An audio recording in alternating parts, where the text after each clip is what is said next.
Victorian bakers cooked up death with every loaf. They worked in sweltering underground caverns, breathing coal dust and flour for 18-hour shifts, and still had to walk for miles delivering bread afterward. The average baker died at 42 years old. And yet, without them, Victorian Britain's Industrial Revolution would have collapsed from hunger.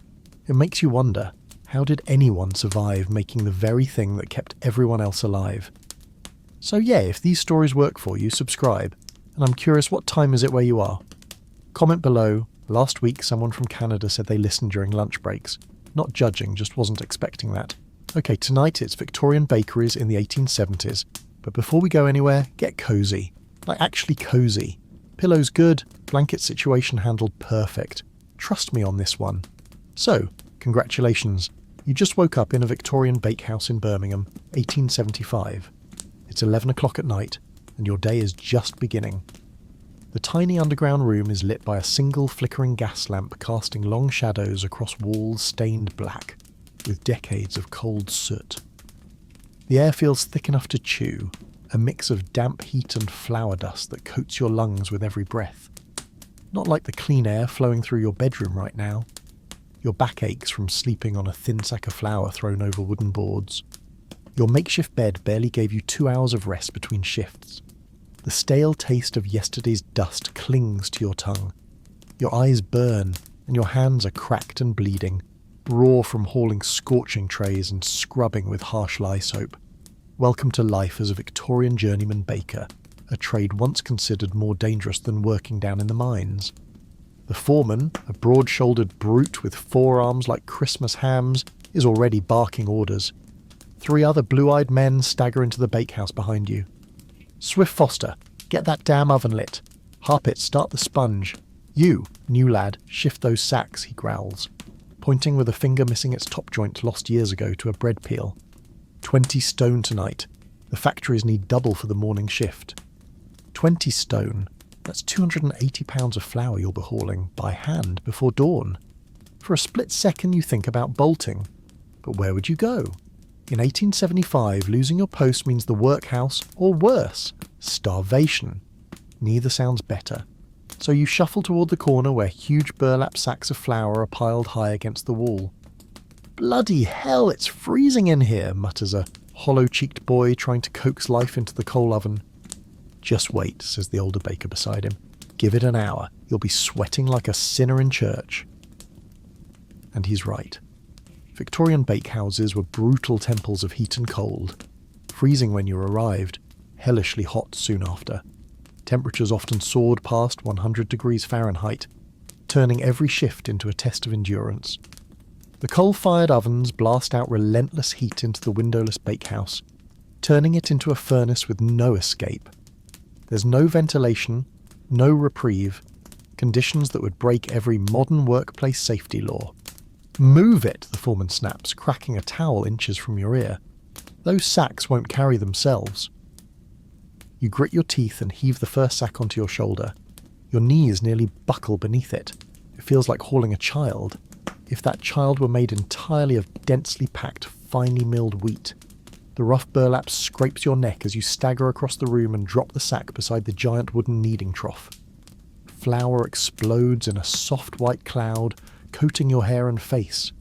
By morning, you'll look like a ghost, aged 50 years in one shift. The skinny young man at the oven, his name is Duncan, you learn, has finally coaxed a roar from the coal fire. The orange glow dances across his hollow features, revealing eyes rimmed red from flour dust and sleepless nights. He can't be older than 25, though he looks like a man of 40. How long you been baking, he asks, eyes never leaving the flames. 3 months, you grunt, hauling another sack. Won't make it to Christmas, he says, matter of fact. Most don't. He's not being cruel, he's just stating the truth. And the truth is grim. In the 1870s, the average life expectancy for a baker was just 42, if they made it past apprenticeship. Flour dust choked lungs, burns and lifting injuries were constant. Physical exhaustion carved years off their lives. The bakehouse didn't just take your time, it took your body, piece by piece. The mix of sleep deprivation and hazardous equipment was a deadly formula, one that claimed more lives than anyone cared to count. "All right, you lazy bastards," the foreman barks, clapping his hands. "Sponge needs starting now if we're going to make morning deliveries." The sponge, the first stage of bread making, was a blend of flour, water and yeast left to ferment before becoming dough. In more reputable bakeries, the foreman would have arrived early to prep it himself. But here in this Birmingham bakehouse, like most urban establishments, corner cutting was the rule, not the exception. Harriet, a burly, bearded man with the shoulders of a blacksmith, dumps yeast into a smaller trough, then adds water and a heavy scoop of flour. "American flour tonight," he mutters. "Shipped in from the bloody colonies. Makes a stronger dough, but hell on the arms." By the 1870s, British bakeries had become increasingly dependent on imported American wheat. It was cheaper, higher in gluten, and made for stretchier dough, ideal for the mass production of bread, brutal to mix by hand. The rise of American wheat fields and British railway networks had turned baking from a humble local trade into an industrial operation. But you'd never know it inside this bakehouse. The tech hadn't reached places like this. For workers here, it was still sweat, fire and flour, just as it had been for centuries. The heat from the coal fire is beginning to seep into the room as you finish hauling the last of the flour sacks. Sweat is already sliding down your back, soaking into your coarse cotton shirt. There's no break, not even a moment. You're immediately put to sifting, pushing flour through wire mesh to catch bits of debris. In the flickering firelight, you occasionally spot weevils, tiny stones, or strange dark flecks. You flick them aside without a word.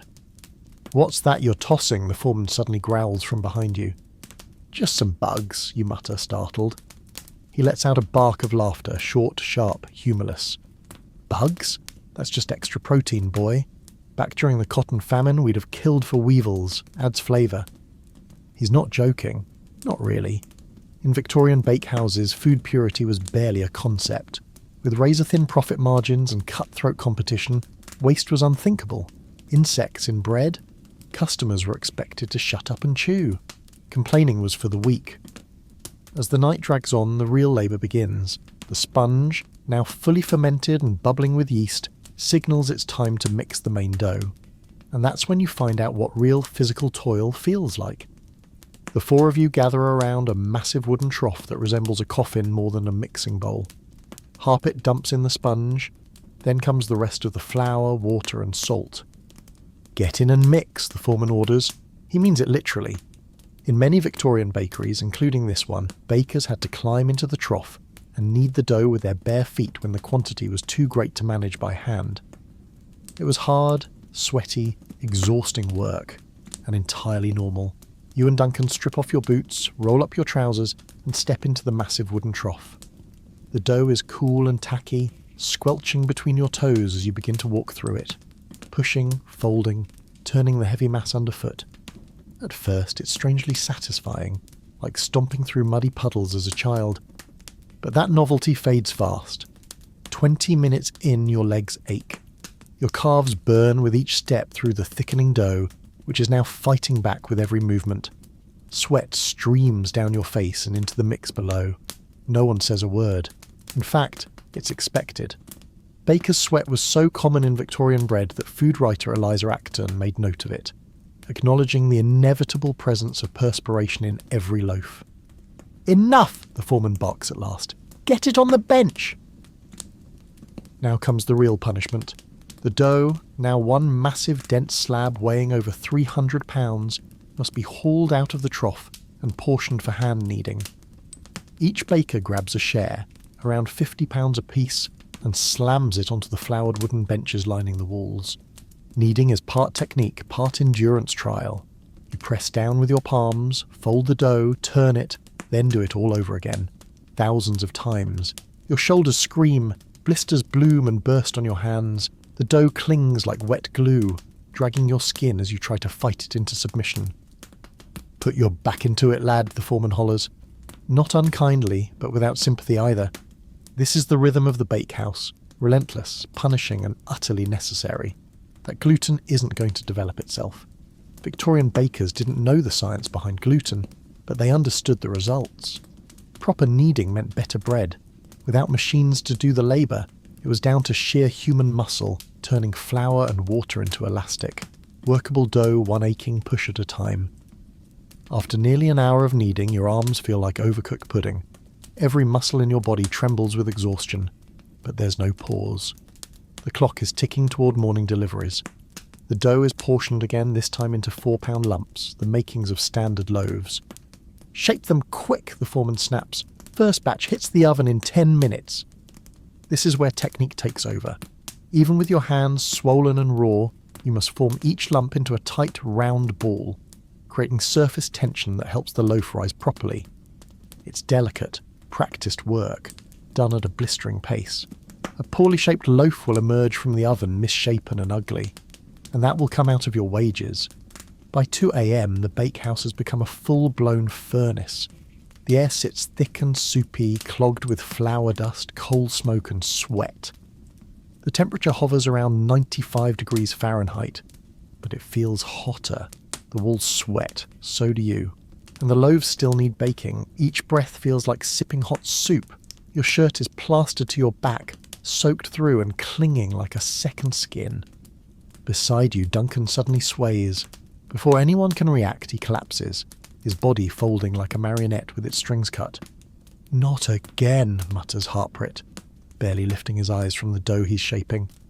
"Get him to the corner," the foreman snaps. "Splash some water on him. We can't fall behind." It's not unusual. In these suffocating, unventilated bakehouses, fainting spells are part of the routine. Heat exhaustion, overexertion, and carbon monoxide from the coal fires form a deadly cocktail. Some workers don't get back up. You and Harpreet haul Duncan to a slightly cooler spot. A splash from the water bucket brings him around. His eyes flutter open, glassy and unfocused. "How long was I out?" he croaks. 2 minutes, says Harpreet. "New record for staying upright, though. You made it to 2 a.m. this time." Duncan pulls himself upright, still unsteady. "Can't stop," he mutters. "Got a sister and her kids counting on me." That's the reality here.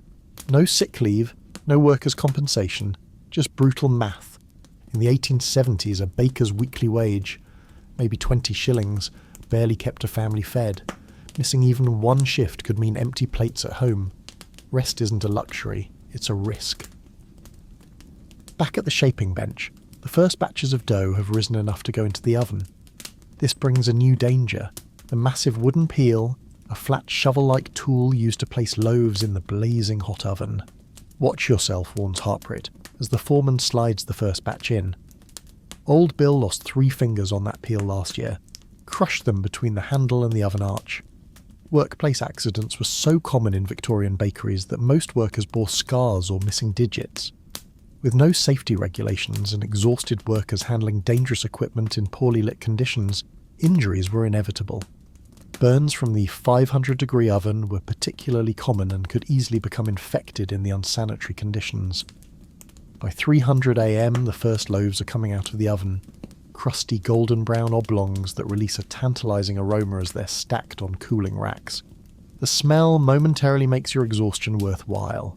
There's something primal and satisfying about transforming simple ingredients into food. "Don't get too attached," says Harpreet, noticing your admiration. "These ain't for folk like us. Factory workers get these 6 pence a loaf." He's right, though. You're making the staff of life as a baker in 1870s Birmingham. You could barely afford to buy what you produced. Most bakers lived on damaged loaves, stale returns, or the cheapest brown bread, ironically healthier than the white bread prized by wealthier Victorians, though no one knew it then. The night grinds on. Batch after batch is shaped, risen, baked and cooled. Your world narrows to a cycle of burning heat, aching muscles, and the endless demands of the clock. There's no conversation now. Everyone is too exhausted to speak. Communication happens in grunts and gestures. Around 4 a.m, the foreman announces a brief rest while the final batch proves. 20 minutes, he says. Not a second more. This is the baker's pitch. A short sleep taken on whatever surface is available. You collapse onto a pile of empty flour sacks thrown over the kneading trough, not caring about the hard wood beneath. Duncan and Harpreet do the same, falling asleep almost instantly. The foreman remains awake, watching the clock with bloodshot eyes. Sleep comes like a hammer blow, deep and instant. Your dreams are confused, falling into vast troughs of dough, suffocating under mountains of flour. It feels like you've barely closed your eyes when rough hands shake you awake. Up. Final batch needs loading. Your body screams in protest as you force yourself upright. Every joint feels filled with ground glass. Your hands are swollen, blistered in places, cracked and bleeding in others. But there's no time for self-pity. The rhythm of the bakehouse waits for no one. The eastern sky is beginning to lighten as the final loaves come out of the oven. But the workday is far from over. Now comes the delivery. Loading baskets, carts and wagons with fresh bread to be distributed throughout the city before breakfast. New boy takes the factory route today, announces the foreman. 30 loaves Soho works. They start at 6 sharp. Be late and we lose the contract. Your heart sinks. The Soho works is nearly 3 miles away, and you'll be carrying a basket weighing almost 100 pounds. After a night of labour that would break most modern workers, you now face an urban hike with a crushing load. Better get moving, says Hubrat sympathetically. Factory route's the worst. Take Bridge Street. Less chance of the street Arabs nicking a loaf. Street Arabs was Victorian slang for homeless children who would sometimes steal food from delivery boys. You couldn't really blame them. Hunger was a constant companion for many in industrial Birmingham, but a stolen loaf would come out of your already meagre wages. As you load your delivery basket, Duncan appears beside you, face grey with exhaustion, but eyes surprisingly kind. Here, he says quietly, slipping a small loaf into your pocket for the road. You'll need it. This small act of kindness, sharing food in a world of scarcity, was how many Victorian workers survived despite brutal competition. Bakers often formed tight bonds, looking out for each other in a system designed to grind them down. Outside, the pre-dawn air feels shockingly cool, after the inferno of the bakehouse. Your sweat-soaked clothes instantly chill you to the bone, but the heavy basket on your back will soon have you overheating again. The streets are not yet fully awake. A few early workers, night soilmen finishing their rounds, the occasional police constable eyeing you suspiciously. This was the baker's twilight world, working while others slept, delivering the day's bread as the city slowly stirred to life. As you trudge toward the factory district, the weight of the basket already making your shoulders burn, you reflect on the brutal irony of your situation. Without you and thousands like you, Victorian Britain would starve. The Industrial Revolution with its factories and mines ran on the energy provided by bread. Yet those who made this essential food were among the most abused workers in the empire, broken by exhaustion, disease, and poverty. The average baker in 1875 would be dead before age 45, having spent a life in underground rooms breathing flour dust and coal smoke. The rising sun catches on factory chimneys ahead as you adjust your heavy load. Another day in Victorian Birmingham begins for you. It's already halfway done. Tonight you'll do it all again, and the next night, and the next. Such was the life of a Victorian baker making the food that fed a nation one exhausting loaf at a time. As the sun breaks over the horizon, painting the smoke-stained buildings in golden light, you find yourself wondering how long you'll survive in this profession that devours its own. The statistics aren't encouraging, but then again, someone has to beat the odds. Maybe it will be you. Or maybe, like so many others, you'll become just another casualty of the Victorian bakehouse, forgotten by history. Your life spent feeding others until it burned away like flour in a too-hot oven. The factory whistle at Soho Works pierces the morning air, calling workers to their stations. You quicken your pace despite screaming muscles. Bread must be delivered. The great machine of industrial Britain must be fed, and tomorrow it all begins again in the sweltering, flour-dusted darkness of 11 p.m. The workers at Soho Works swarm around you like hungry ants as you set down your basket of bread. 30 men in soot-stained clothes, their faces already stare with factory grime despite the early hour, hands outstretched with coins. These are the lucky ones, factory workers with steady wages enough to afford a fresh loaf each day. "Back up, you animals," shouts the factory foreman. A whip-thin man with a magnificent moustache. "Form a bloody queue or none of you eats." They shuffle into a ragged line, eyeing the bread with naked hunger. The average factory worker in 1870s Birmingham burned through thousands of calories daily, working 12-hour shifts at punishing physical labour. Bread wasn't just food, it was fuel, the coal that kept human machines running. 4p, you say to the first man, holding out a crusty loaf. He drops the coins into your palm without a word, snatches the bread, and immediately tears off a chunk with his teeth. By the time he walks away, half the loaf is gone. One by one, they pay and take their bread. Some wrap it carefully in cloth, saving it for later. Others devour it on the spot, cramming huge mouthfuls between cracked lips. The bond between these men and bread is primal. Nothing fancy, no delicate appreciation of crust or crumb, just desperate need. "You're new," says the factory foreman as the last worker shuffles away. "Where's old Pete?" You shrug. "Don't know any Pete. Just started this week." The foreman grunts. Figured. Pete had been delivering here 3 years, didn't show up Monday, probably dead. Baker's lung finally got him. He says this casually, like commenting on the weather. "You don't look strong enough to last half as long." With your empty basket, you begin the long walk back to the bakery. Your legs feel like they're filled with lead, muscles trembling with each step. The city is fully awake now, streets crowded with carts, horses and people. The smoke from 1,000 chimneys blots out the morning sun, casting a perpetual twilight over the industrial districts. Welcome to the workshop of the world. Grimy, loud and relentless. By the time you reach the bakehouse, it's nearly 9 in the morning. Your 10-hour shift should be over. But as you descend the steps into the basement bakery, you know better than to expect relief. Sure enough, the foreman meets you at the door, face glistening with sweat, eyes bloodshot from the night's labour. "Good. You're back. We've got a special order. 50 fancy rolls for the tea shop on Chester Street. Get to it." Your heart sinks. No rest. No sleep, just more dough, more heat, more pain. "But I've been up since." "Did I ask for your bloody life story?" the foreman snaps. 50 rolls now, or find yourself another position. This was the reality for journeyman bakers. Shifts that stretched to 16, 18, even 20 hours when demand was high. Labour laws that protected factory workers simply didn't apply to bakeries. There was always another desperate man willing to take your place if you complained. Back at the bench, you find Harpit still working, his dark beard now white with flour dust. He looks up briefly as you take your place beside him. "Factory route went all right then?" he asks, hands never stopping as he shapes small pieces of dough into perfect rounds. "Yeah, sold every loaf. Good. Always worry about new lads on that route.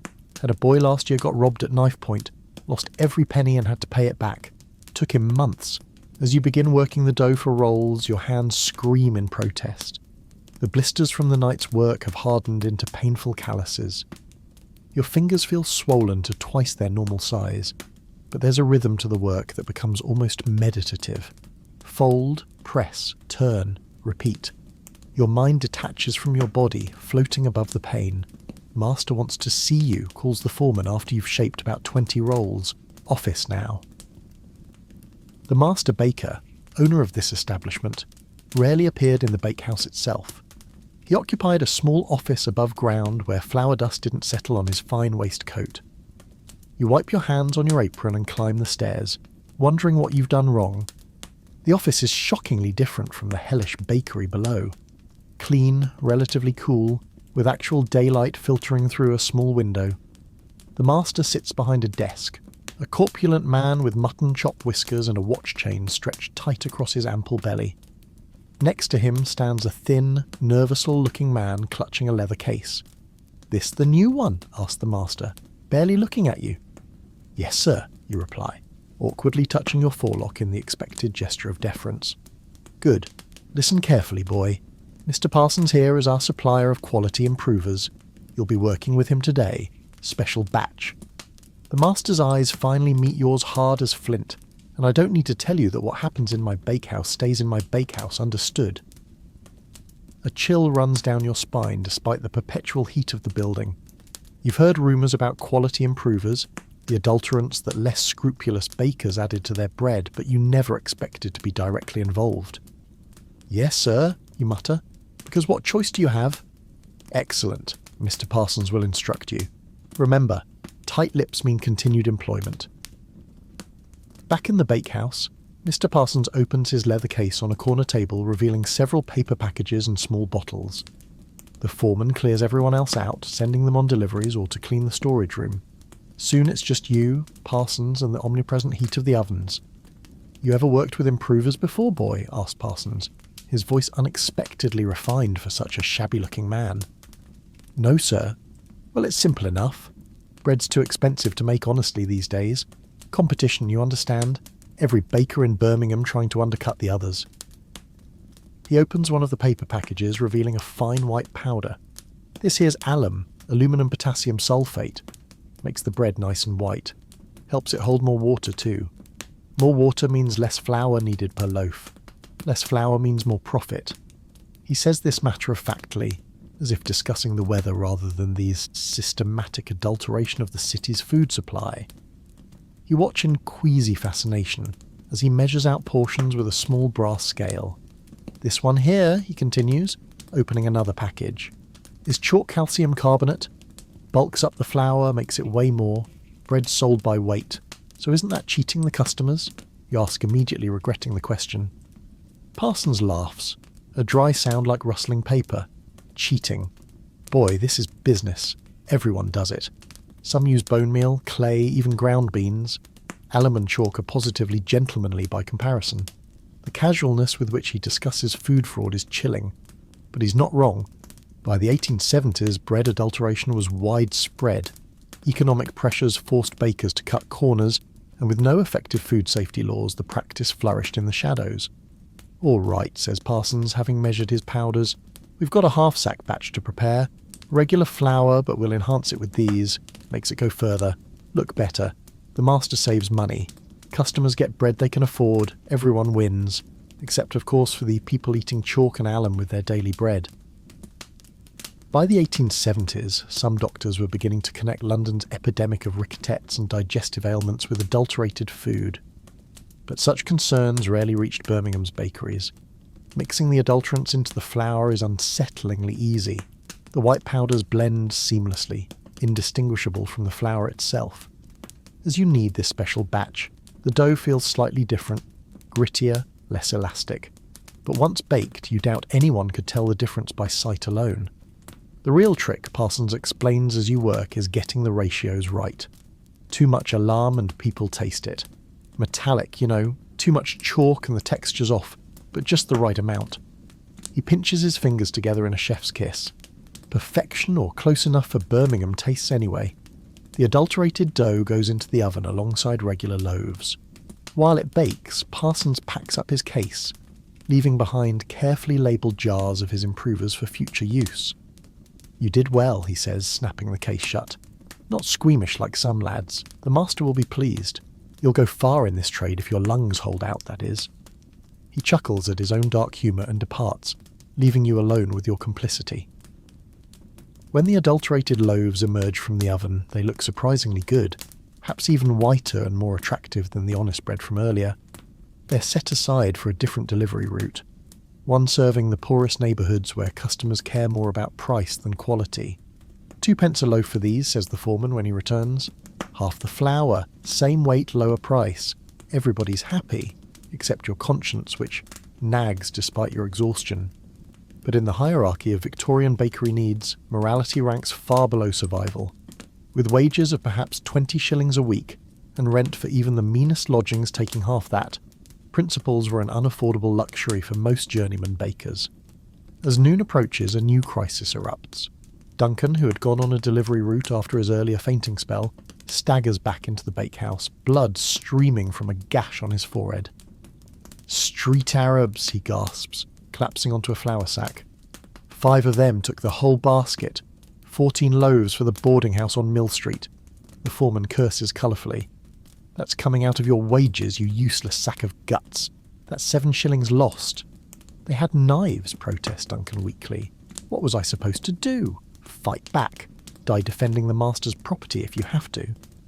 The foreman's face has turned an alarming shade of purple.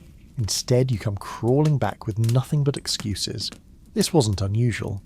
Bread theft was common in Victorian cities, where hunger drove desperate acts. Delivery boys were frequent targets, especially in poorer districts.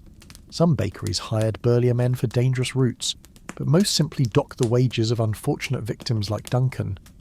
He needs a doctor, you say, looking at the blood still pulsing from Duncan's wound. The foreman laughs harshly. Doctor for a scratch? Back to work, both of you. We've got the afternoon batch to start. So begins the day shift, technically your second shift, though your body has long since stopped distinguishing between work periods. There's a different rhythm now. Instead of the massive batches of standard loaves made overnight, daytime baking focuses on smaller specialty items, rolls, buns, and fancy breads for middle-class tea tables. Despite your fatigue, you find this work slightly less punishing. The dough batches are smaller, the precision required offering a different kind of challenge. You're shaping delicate dinner rolls when the bakehouse door cracks open, admitting a shaft of actual daylight and a small soot-smudged boy of perhaps 8 years. Message for the master, he pipes, holding out a grimy piece of paper. The foreman snatches it, reads quickly and frowns. They want 30 bath buns by 3 o'clock. New order from the tea room on Corporation Street. Bath buns, sweet-fruited breads topped with sugar nibs, were popular afternoon treats for Birmingham's growing middle class. They were also time-consuming to make, requiring ingredients not yet prepared. We haven't started a sweet dough, protests Hartbrit. There's no currant soaked, no sugar nibs. Then you'd better get moving, barks the foreman. And you, he jabs a finger at the messenger boy. Wait for a reply, the boy nods, then lets his curious gaze wander around the bakehouse. His eyes widen at the sight of the massive ovens, the troughs of dough, the exhausted men working in clouds of flour dust. You want to be a baker when you grow up, lad? Asks Duncan, noticing the boy's fascination. The child shakes his head vehemently. No, sir. Dad says bakers all die young with rotten lungs. I'm going to be a chimney sweep. A burst of laughter erupts from the tired bakers. The irony of considering chimney sweeping a healthier alternative isn't lost on them. Yet in some ways the boy wasn't wrong. Chimney sweeps, for all their hardships, at least worked in the open air part of the time. Bakers spent their lives underground, breathing a toxic mix of flour dust and coal smoke. Smart lad, whisks his heart, still chuckling as he begins measuring ingredients for the bath buns. Aim high, quite literally in your case. For the next hour, the bakehouse is a flurry of activity. Sweet dough is mixed, currants are hastily soaked, sugar nibs are crushed for topping. Despite your fatigue, there's something satisfying about creating these more elaborate treats. Actual baking rather than the industrial bread production of the night shift.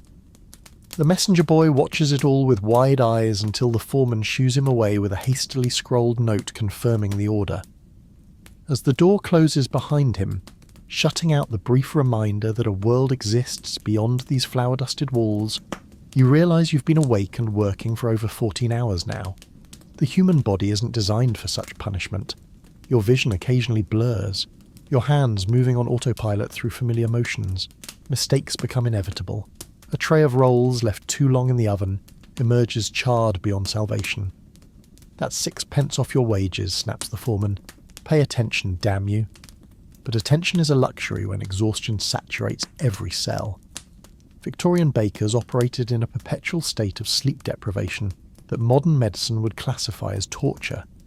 The resulting accidents, burns and injuries were considered simply part of the trade. By mid-afternoon the bath buns are finished, golden brown, studded with currants and topped with crunchy sugar nibs. They look and smell delicious, a cruel contrast to your own gnawing hunger. You haven't eaten since Duncan slipped you that small loaf hours ago. You, the foreman, points at you. Delivery to Corporation Street. Don't dawdle and don't let anyone rob you. Not in that neighbourhood anyway. It's all toss and shop girls. The prospect of leaving the bakehouse even briefly feels like a reprieve. You carefully pack the still warm buns into a clean delivery basket and head up the stairs into the world of the living. Outside, the summer sun is high, beating down on Birmingham's smoke-stained buildings. The contrast between the infernal bakehouse and the ordinary street life is jarring. People go about their business. Shop doors stand open. Street vendor sells flowers from a colourful cart. None of them know or care about the underground world that produces their daily bread. Corporation Street is one of Birmingham's better areas, lined with fashionable shops and tea rooms catering to the middle classes. The tea room that ordered the buns has large windows displaying dainty tables where women in elaborate dresses sip from porcelain cups. This is the other face of Victorian England. Not the desperate factory workers who devoured bread to fuel their labour, but the comfortable classes who enjoyed baked goods as pleasant accompaniment to social rituals. The manager who receives your delivery is a thin man with waxed moustaches and the perpetually disappointed expression of someone who considers himself better than his station. "These are late," he sniffs, inspecting the buns. "We specified 3 o'clock. It's nearly half." "Sorry, sir. Extra order. Had to make them fresh." He makes a dismissive noise. "I suppose they'll have to do, though. They, look rather plain."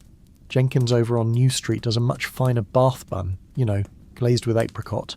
Very continental. You stand impassively, too tired to defend your work or explain the brutal conditions under which it was produced. The gulf between those who make and those who consume seems unbridgeable. This man with his clean hands and ironed collar can never understand what went into the buns he casually criticises.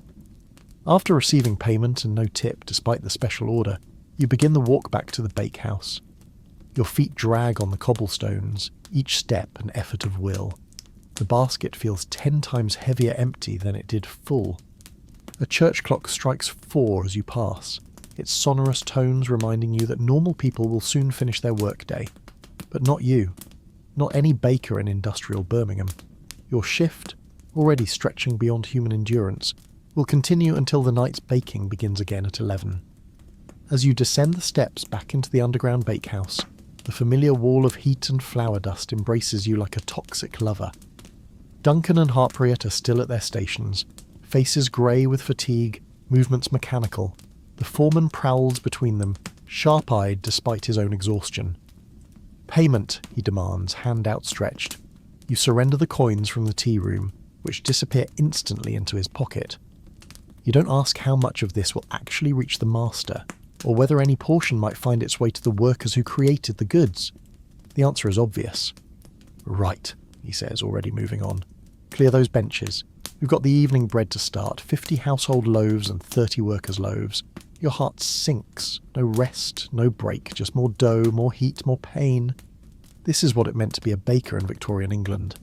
Not the romantic image of artisan craft, but an endless grind that consumed bodies and lives. As you mechanically begin cleaning the workbenches, scraping away dried dough and dusting with fresh flour, Harpreet appears beside you. His normally stoic face shows concern. "You need to rest," he says quietly, glancing toward the foreman, who has momentarily stepped out. "You've been going since last night. Take 20 minutes in the storage room. I'll cover for you." This small kindness, the offer to risk his own position to let you rest, nearly breaks you. In a world designed to grind workers down, such moments of humanity were precious lifelines. The foreman will notice. You protest weakly. Harpreet shakes his head. "Not if I knock over the flour bin accidentally. He'll be too busy screaming at me to count heads." Before you can argue further, he moves with surprising quickness for an exhausted man bumping hard into a sack of flour precariously balanced on the edge of a shelf. It crashes down, splitting open and sending a spectacular cloud of white dust across the bakehouse. The foreman's roar of rage is immediate. "You clumsy ox, that's 15 shillings of flour." In the chaos that follows, you slip unnoticed into the small storage room where additional supplies are kept. Among sacks of flour and boxes of yeast, you find a relatively clean corner and sink down, your back against the cool stone wall. The relief of simply not standing is indescribable. Your eyelids feel weighted with lead, your limbs distant and disconnected. Sleep ambushes you between one breath and the next, pulling you under like a riptide. Dreams of drowning in flour consume you until rough hands shake you awake. Your 20 minutes have stretched to nearly an hour, and the foreman's face looms over you, mottled with rage. "Sleeping on my time," he hisses, yanking you upright. That's a day's wages gone. Your protests die unspoken as he drags you back to the main bakehouse. The evening work is well underway, with Duncan and Harpreet kneading massive batches of dough. They avoid eye contact as the foreman shoves you towards an empty bench. "Since you've had your beauty sleep," he snares, "you can handle the fancy breads yourself. Tea shop on Colmore Row wants 30 French rolls and a dozen Vienna loaves by morning. Recipe is there." He jabs a flour-dusted finger toward a scrap of paper. "Mess it up and you're finished here. The task is both punishment and test. Fancy breads required skill and precision, usually reserved for more experienced bakers. Assigning them to you exhausted and junior is setting you up for failure. Heartbreak catches your eye when the foreman turns away, mouthing, "Sorry," his distraction hadn't worked as planned. Instead of saving you trouble, he's landed you in deeper water. The recipe for French rolls is deceptively simple. Flour, water, salt, yeast, milk and butter. But the technique demands finesse. Gentle handling to develop the gluten without toughening the crumb. Precise shaping to create the characteristic split top. Vienna loaves are even trickier, requiring a special preparation called Vienna process that uses beer yeast instead of baker's yeast for a distinctive flavour. Your hands shake as you gather ingredients.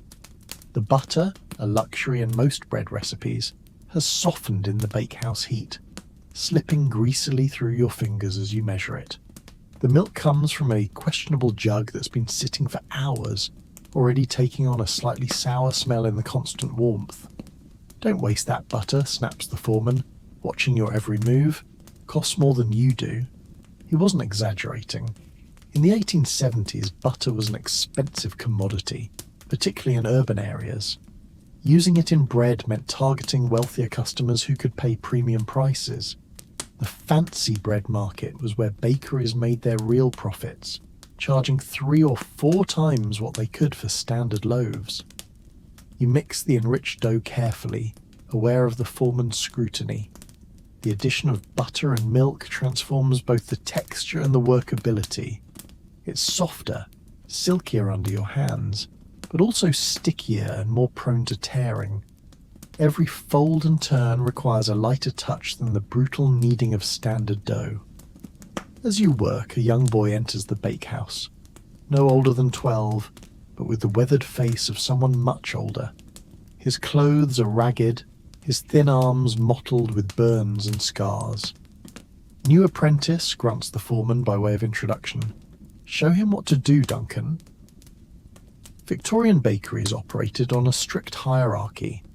At the bottom were apprentices, usually boys from poor families, bound by contract to serve for years in exchange for learning the trade. Their conditions were often worse than adult workers, their treatment harsher. Duncan gestures the boy over, showing him how to stack wood for the oven. The child moves with the weary caution of someone used to blows, flinching when Duncan raises a hand to point. "What's your name, lad?" asks Heartbreak kindly. "Tommy, sir." His voice is barely audible over the bakehouse noise. "Not sir, just Heartbreak. We're all covered in the same flour here." You watch this interaction while shaping your French rolls, forming the dough into small ovals before making the distinctive central split with a floured finger. There's something heartbreaking about seeing a child enter this punishing trade, knowing what lies ahead for him. The burning lungs, the exhausted muscles, the life expectancy shortened with every sack of flour heaved. But apprenticeship was how the system perpetuated itself. Every master baker had once been an apprentice. Every journeyman had suffered through those early years. The shared misery created a bond, a fraternity of flour and fire that sustained men through unbearable conditions. Tommy is immediately put to work hauling coal for the ovens, his small frame struggling with weights that would challenge an adult. When he stumbles, spilling precious fuel, the foreman cuffs him hard across the ear. "Clumsy brat, pick up every piece." The boy doesn't cry, a telling sign that such treatment isn't new to him. Instead, he silently gathers the scattered coal, face impassive. By tomorrow, his hands will be blistered and raw. By next week, they'll have calluses to match the older bakers. By next year, if he survives, his lungs will have begun their slow deterioration. Your fancy dough has risen enough for shaping. The Vienna loaves require special attention, formed into oblong shapes with pointed ends, then slashed with a razor in distinctive patterns before baking. The resulting bread would have a crackling crust and a tender interior, commanding top prices in the tea shops and hotels of Birmingham. As you work, a commotion erupts at the bakehouse entrance. A well-dressed woman appears at the top of the stairs, her face pinched with distaste as she surveys the subterranean workspace. Behind her stands the master baker, his usual pomposity deflated in her presence. "As you can see, Mrs. Harding, we maintain the highest standards," he says, gesturing expansively, the finest ingredients, skilled craftsmen. The woman, clearly a potential customer of significance, descends 2 steps, then stops, overwhelmed by the heat and flour dust. "You actually prepare food in these conditions?" Her voice drips with gentle horror. "All bakeries operate similarly, madam? The underground location maintains optimal temperature for fermentation." The master is sweating now, and not just from the ovens. A wealthy client's disapproval could be disastrous. Mrs. Harding's gaze sweeps across the grimy walls, the cold, blackened ovens, the exhausted workers, and finally settles on young Tommy, his face store with coal dust as he struggles with the oven door. "You employ children in this inferno, apprentices, madam? The traditional way of training?" The boy is learning a valuable trade, her lips thin to a bloodless line. "I think not, Mr. Barker. My hotel requires suppliers with more modern sensibilities. Good day." She turns and ascends the stairs, the master following with desperate plaque. Her silk skirts disappear through the door, taking with her the promise of a lucrative contract. The master returns alone, face darkened with rage. His gaze falls on Tommy, still struggling with the oven. "You," he snarls. "Your filthy appearance cost me the Grand View hotel account. Get out of my sight." Tommy shrinks back, confusion and fear wearing on his young face. "But sir, where should I? Did I ask for questions? Out." The boy looks desperately toward Duncan, who steps forward with uncharacteristic boldness. "Master, the lad's contracted for 3 years. His parents were paid £5 for him. You can't just another word and you'll join him." The master's face has turned an alarming purple. "This is my bakehouse. I decide who works and who doesn't." Tommy backs toward the stairs, eyes wide with panic. Being dismissed means more than losing a position for a contracted apprentice. It could mean destitution or even prison for breach of agreement. Many such boys had no homes to return to, their families having essentially sold them to the trade. Harpet moves subtly, slipping something into the boy's pocket as he passes. Money perhaps, or food. A small mercy in a merciless situation. Tommy vanishes up the stairs, another casualty of the bakery business. The master storms out after him, leaving a wake of tense silence. The foreman, after ensuring his employer is truly gone, spits on the floor. "Bloody high and mighty customers," he mutters. "Want their fancy bread but don't want to know how it's made. What did they expect? A bloody palace." It was a common hypocrisy of Victorian society, a desire for the products of industrial labour without acknowledgement of the human cost. The same ladies who shuddered at bakehouse conditions happily consumed the bread, cakes and pastries produced there, maintaining the fiction that their food appeared by some clean, magical process. Your Vienna loaves are ready for the oven, now risen to perfect plumpness. As you score the tops with a razor, creating the signature pattern that would identify them as premium products, you realise how different these are from the standard loaves produced for factory workers. These breads, with their butter, milk and meticulous preparation, were destined for the breakfast tables of people who would never know your name, never imagine your working conditions, never connect their morning toast to your night of toil. The fancy bread goes into the oven under the foreman's critical eye. 12 minutes, not a second more, he instructs, and watch the colour they want. Golden, not brown. This precision was another aspect of class division in Victorian baking. Working class bread was functional fuel, but middle and upper class bread was expected to meet aesthetic standards. The perfect colour, the right crust texture, the precise size and shape. Variations that would be ignored in a factory worker's loaf would render fancy bread unsaleable to wealthier customers.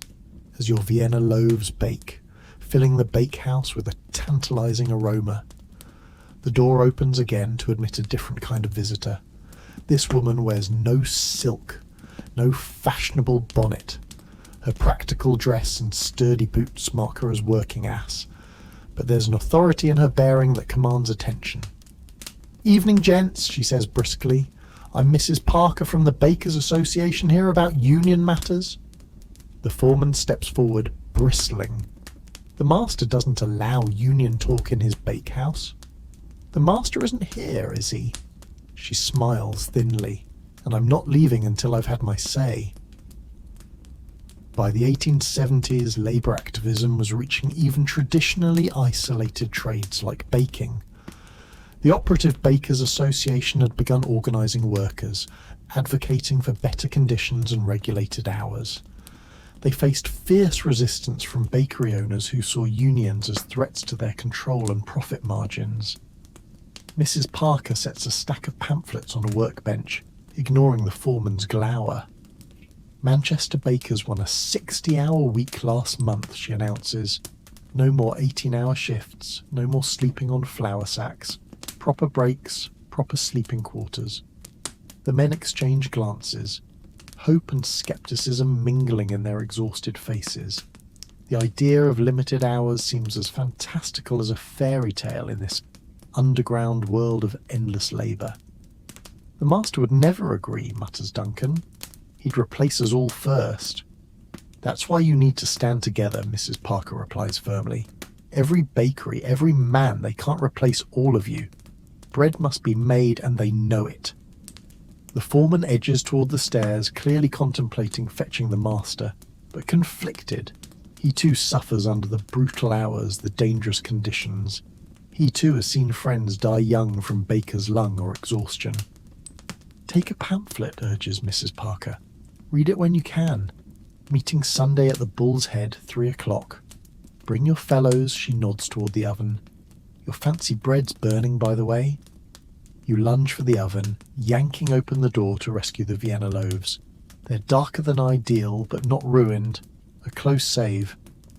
When you turn back, Mrs. Parker is already heading up the stairs, having planted her seeds of discontent in fertile ground.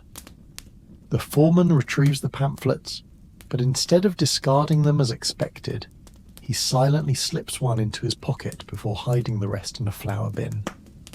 His small act of rebellion speaks volumes about the changing times. Even those who enforced the system were beginning to question it. Your rescued Vienna loaves are cooling on racks, their burnished crusts crackling as they contract. Despite the slight overbaking, they look impressive, artisanal creations that would fetch good prices in the tea shops and hotels. There's a pride in producing such bread, even amid the exploitation and exhaustion. "Not bad," admits the foreman, grudgingly, inspecting your work. "French rolls next, and be quick about it. We're behind schedule with all these interruptions." The night deepens outside the bakehouse, though you'd never know it in this timeless underground world. Your body has moved past ordinary exhaustion into something strange, almost dreamlike. Fatigue blurs into a suspended state where your limbs work on autopilot. Your hands keep shaping French rolls while your mind drifts in and out, barely tethered to the present. "You'll get used to it," Duncan says, catching the dull glaze in your eyes. "After a few months you can work in your sleep." "Literally, if I last that long," you mutter. "You might," he replies. "You've got the right build, not too heavy. It's the big lads who drop first. Hearts give out." He nods toward Harpit. "Been at it 15 years, one of the lucky ones." At the mention, Harpit looks up. His eyes are sunken, the rest of his face dusted pale with flour. "Lucky," he rasps. "My lungs wheeze like a busted accordion. Can't even climb stairs without stopping to breathe. That's lucky." "You're still alive," Duncan says quietly. "Most who started with you aren't." It's a grim kind of arithmetic, but one that defines the Victorian bakehouse. In a trade with sky-high mortality, making it to 40 was considered an achievement. Reaching 50 was nearly a miracle. The French rolls continue taking shape beneath your aching hands when the heavy door creaks open again. This time, it's a woman, plain-faced, practical, in her 30s, carrying a covered basket. "Evening, gentlemen," she calls cheerfully. "Brought your midnight meal." The mood in the bakehouse shifts instantly. Backs straighten, faces brighten. Even the foreman softens, his voice unusually warm. "Mrs. Watson," he says, right on time, as always. She's clearly a familiar figure. With practiced ease, Mrs. Watson sets the basket on a clean patch of workbench and begins unpacking. A steaming pot of tea, thick sandwiches wrapped in cloth, and slices of pie nestled in a dented tin. "Beef and onion tonight," Mrs. Watson announces, "and plum pie from yesterday's fruit." As the men gather eagerly around the food, you learn who she is. Not a baker's wife necessarily, but a baker's wife. Women like her had carved out small businesses delivering hot meals to bakehouse workers during night shifts. For a few pence a week, deducted straight from your wages, she provided the fuel that kept you moving through the brutal hours. The food is simple but hearty. Thick slices of beef tucked into chunks of coarse bread, sharp with mustard and onions. The tea is nearly black, strong enough to stand a spoon in, and loaded with sugar to keep bodies grinding through 16-hour shifts. Essential fuel delivered with care. "Tommy's all right," Mrs. Watson says softly as she pours tea. "I've taken him in for now." She means one of the boys, likely an apprentice gone missing from the bakehouse. "My Jim was a baker's boy too," she adds, almost absently, "before the consumption took him." The mention of her dead son, presumably lost to tuberculosis, the common killer of young bakery workers, comes without ceremony. In the Victorian working class, death was always nearby. Children were especially vulnerable.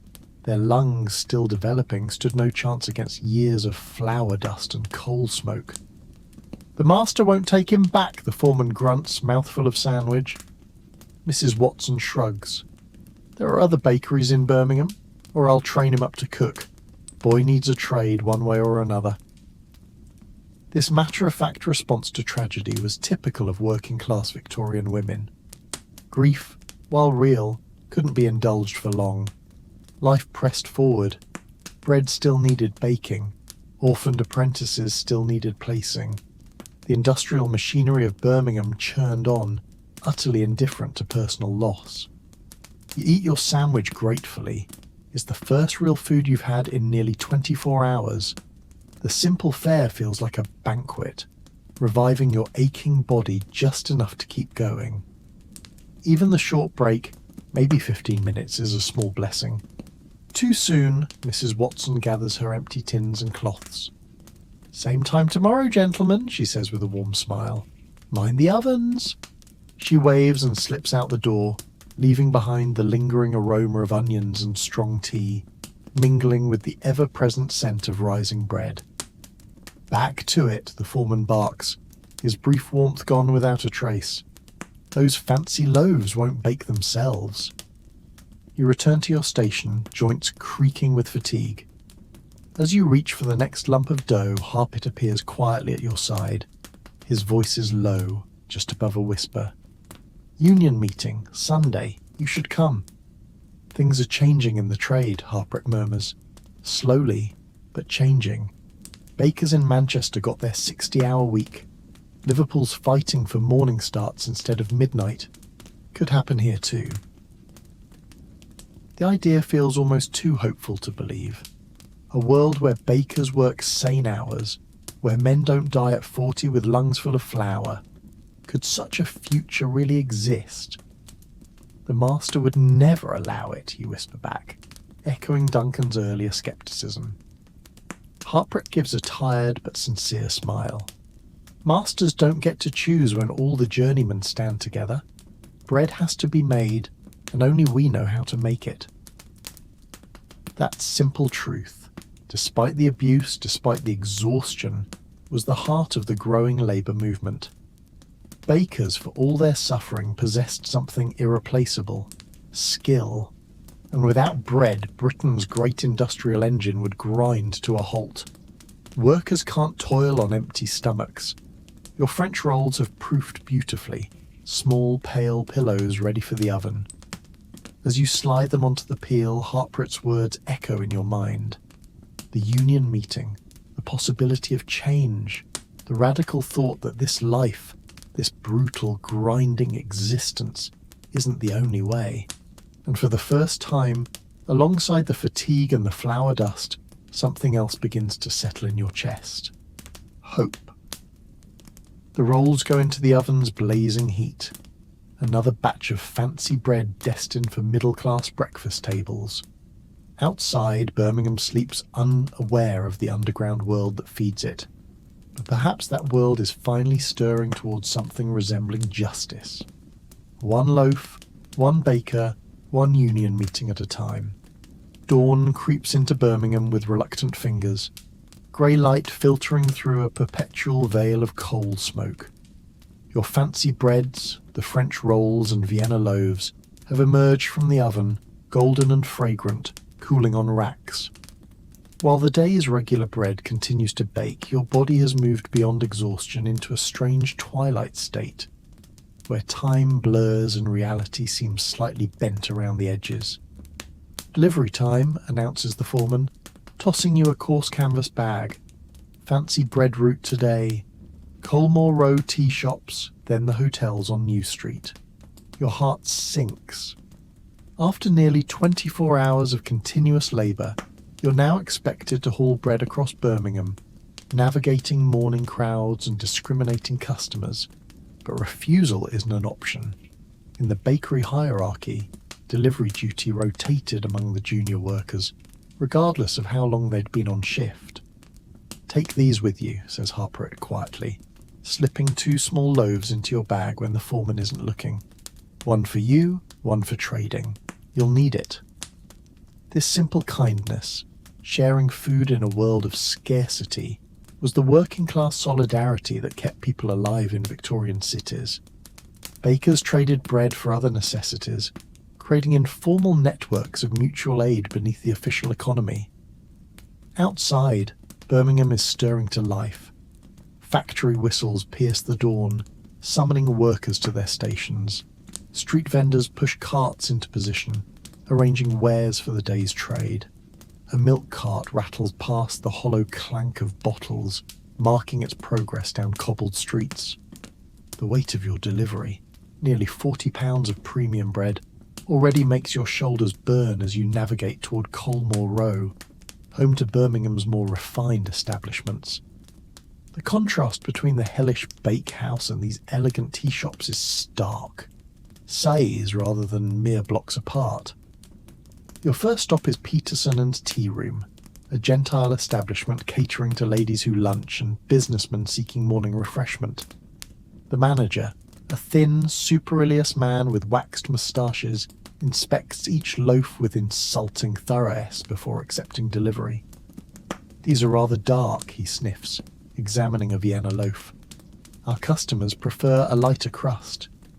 You bite back a retort about how that same customer would faint dead away if they saw the conditions in which their precious bread was made.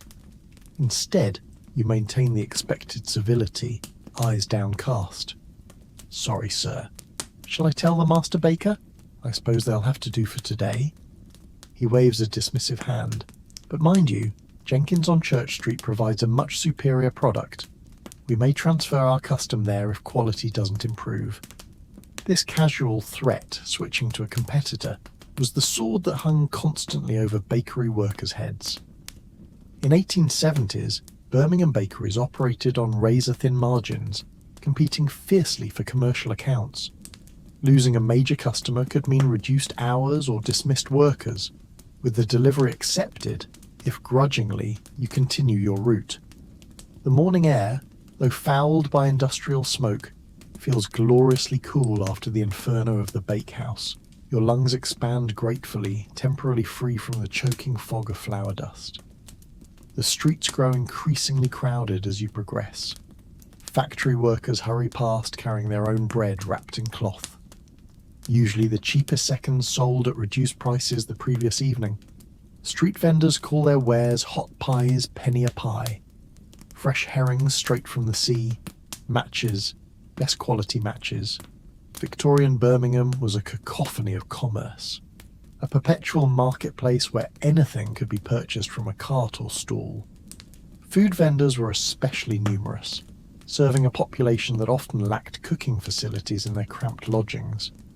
At the Grand Hotel on New Street, you make your largest delivery, 20 Vienna loaves for their breakfast service. The hotel kitchen is a revelation after the primitive bakehouse, clean, well lit with actual ventilation and gleaming copper equipment. The chef, a Frenchman with an impressive moustache, accepts your delivery with professional courtesy. Z-bread, it is acceptable, he declares after breaking open a loaf to inspect the crumb. Tell your master, Z quality has improved. This faint praise feels like a triumph after Peterson's condescension. You nod gratefully, turning to leave when the chef adds, "Wait, you look dead on your feet, boy." Before you can respond, he barks an order to a kitchen assistant who returns with a mug of coffee and a plate holding a small portion of eggs and bacon. The rich aroma makes your stomach clench with sudden desperate hunger. "Eat," commands the chef. "Cannot have delivery boys fainting in my kitchen. Bad for reputation." This unexpected kindness from a stranger, no less, nearly undoes you. You devour the food standing up, the first hot meal you've had in days. The coffee, strong and sweet, sends a rush of energy through your depleted system. "Thank you, sir," you manage between bites. The chef shrugs. "Was baker's boy myself in Paris. Know how it is." He glances at your reamed, cracked hands. Use lenoline at night. Helps with burning.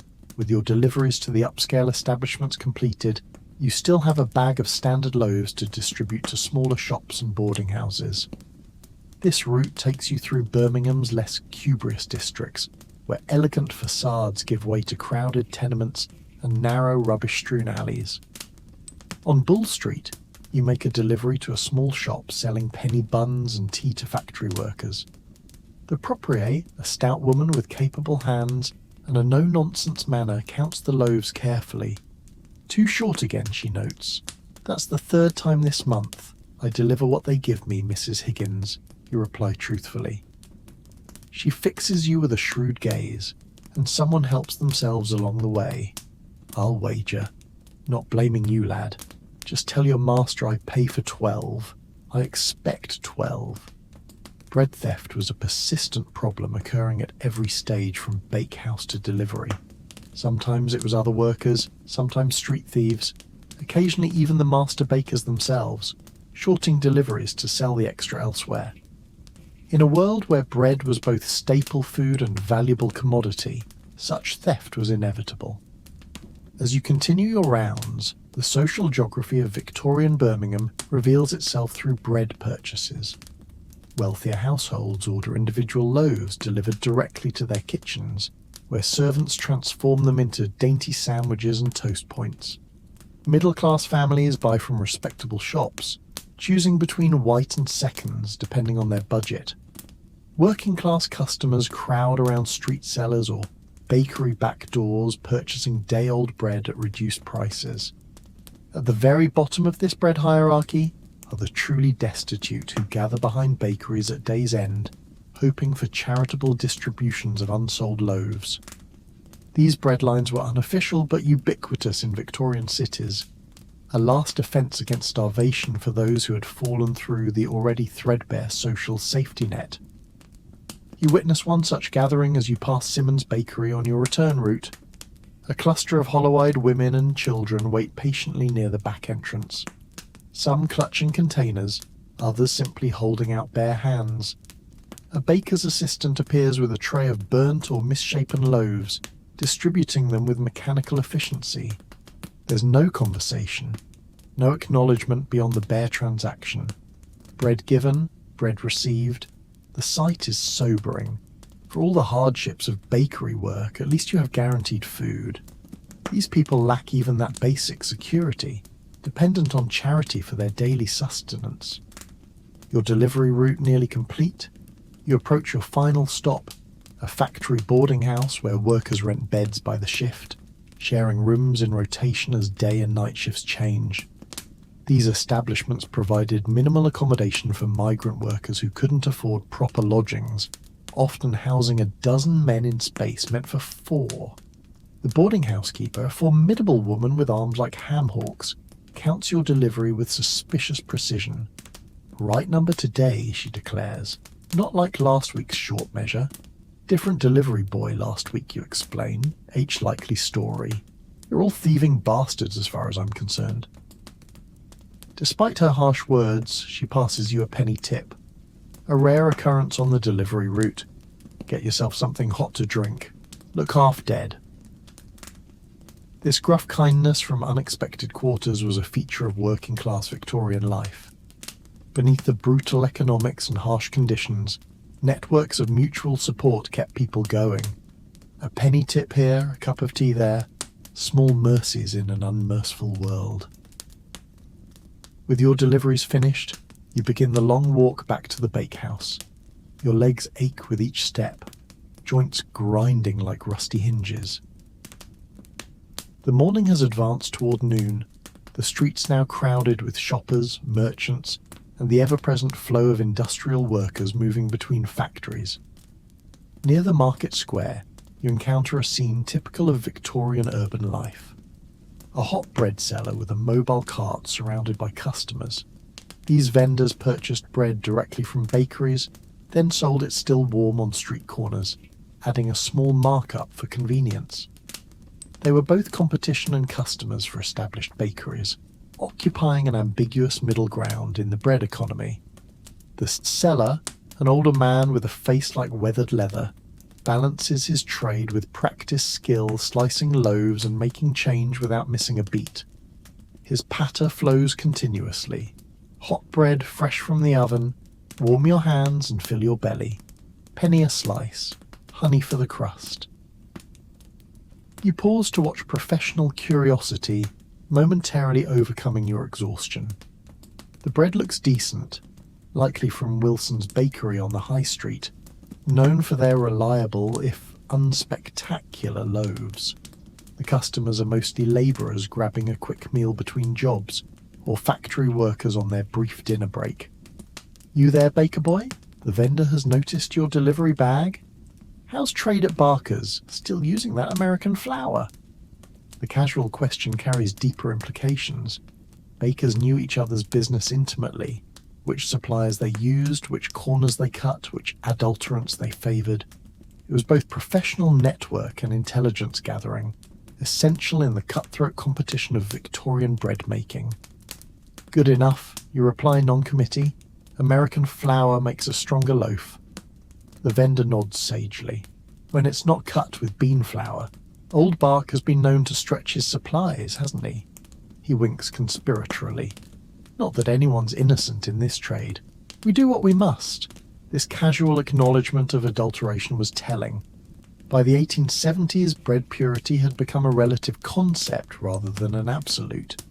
Bakers didn't ask if their competitors adulterated, only how much and with what. The economic pressures of industrial baking had normalized practices that would horrify modern consumers. Continuing toward the bakehouse, you pass a street corner where a constable has detained a young boy, perhaps 10 years old, clutching half a loaf of bread. The child's face is smeared with tears and grime, his clothes ragged and several sizes too large. Caught him red-handed, the constable explains to a small crowd of onlookers, snatched it from Gilmore's delivery cart. The penalty for such theft could be severe. Even a child might face imprisonment or transportation for stealing something as valuable as bread. Victorian justice showed little leniency for crimes of poverty, particularly when they threatened the sanctity of commerce.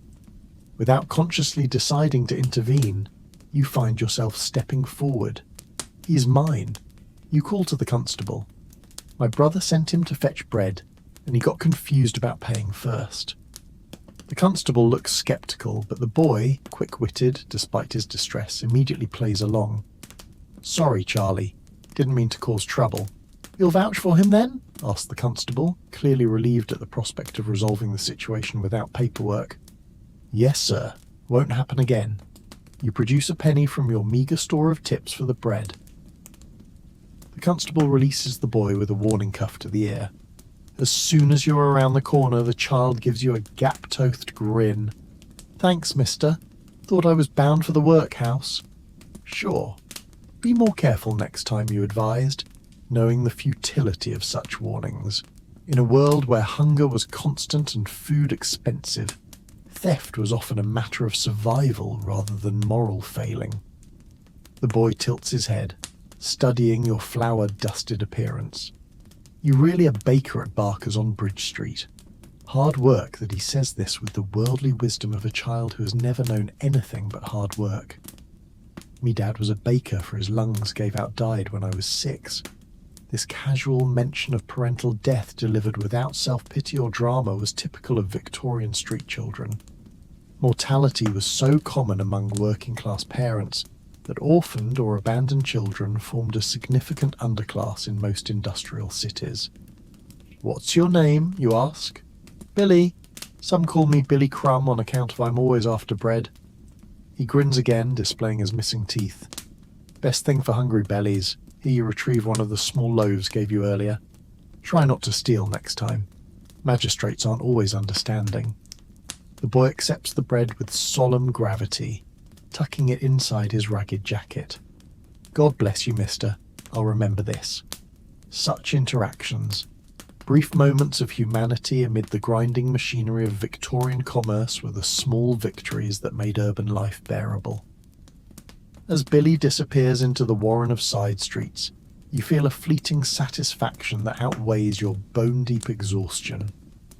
Back at the bakehouse, you descend once more into the underground world of flour and fire.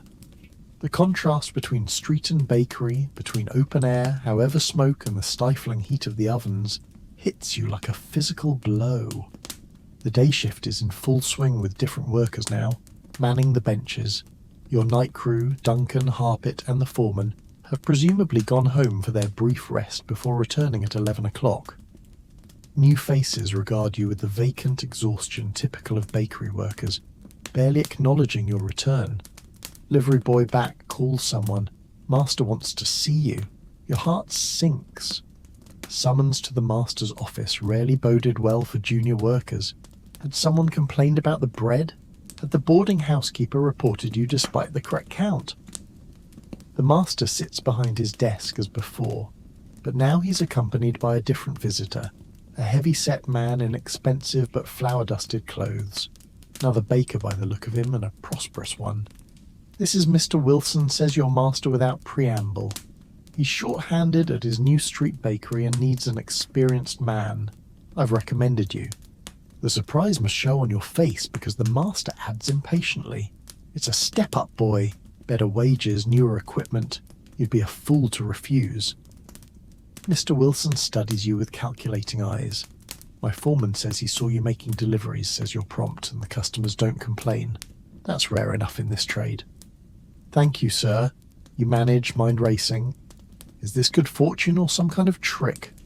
"Starts tonight," continues Wilson. 11 sharp new street bakery behind the post office. "Know it?" You nod, having passed the place on deliveries. It's larger than Barker's with a proper shop front rather than just wholesale operations. The promotion, for it is clearly that, seems to have materialized from nowhere. Only as you leave the office, officially released from Barker's employment, does the reality dawn on you. The union pamphlets, Mrs. Parker's visit, the master's sudden generosity is simply removing a potential troublemaker before union talk can spread through his bakehouse. Outside, in the momentary privacy of the street, you allow yourself a smile. Intended or not, the transfer feels like victory. Recognition of your skills, better conditions, perhaps even slightly shorter hours in the brutal economy of Victorian baking. Such small improvements were worth celebrating. As you walk toward your lodgings and the few precious hours of sleep before your new position begins, Birmingham's industrial symphony continues around you. The clatter of carts, the hiss of steam, the perpetual background roar of commerce and production. Within this urban machine, bread remains the essential fuel, and you, one of the countless nameless workers who provide it. Your body aches with exhaustion. Your lungs burn from flour dust. Your hands are cracked and blistered, but you've survived your first days as a Victorian baker, a trade that kills many before they've properly learned it. Whether you'll beat the odds and live past 40 remains to be seen, but for now, the simple fact of survival feels like achievement enough. Wilson's Bakery is a revelation.